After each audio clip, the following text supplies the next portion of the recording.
And as you can see, these subframe connectors are fully installed on both sides. Well, actually you can't really see that one from over here. Hang on 1 second. I just threw some paint on them really quick so that they wouldn't rust or anything like that. Like I put some primer and then paint. But hang on, let's go to the other side and I'll show you. There you go, you can see the front there and the sides. And you can actually see that this one doesn't go around the bolt here. And there is a reason for that. It's because you can see right here, there's a bend in my floor a little bit, right in this area.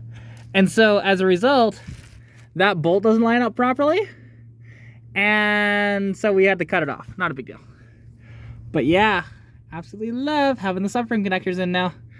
And you can feel the difference. It feels so much better. Like when people say you have to do this, like, yeah, absolutely.